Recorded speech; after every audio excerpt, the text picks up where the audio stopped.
હિમાલયમાં એક પક્ષી આવે, એ પક્ષીની વિશેષતા એવી છે કે બધાને બહુ જ્ઞાન આપે, હારી હારી ડાઈ બહુ વાતો કરે, પણ પોતે આચરણમાં કંઈ ઉતારે નહીં.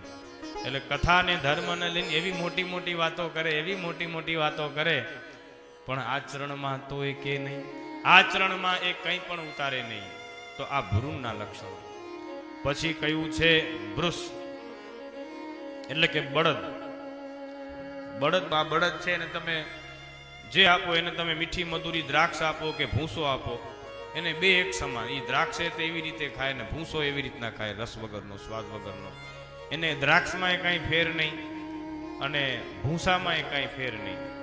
એટલે ઘણા શ્રોતાજનો એવા હોય કે એને તમે ગમે એવી જ્ઞાનની વાતો કરો અને એને બસ કંઈ બે એક સરખું જ લાગે, બે એક સમાન લાગે, તફાવત ન તારવી શકે. કઈ વાત આપણા કલ્યાણ માટેની છે, કઈ વાત આપણને બ્રહ્મ તત્વ સુધી પહોંચાડનારી છે, અને કઈ વાત મને તમને સંસારના ખાડામાં નાખવા વાળી છે.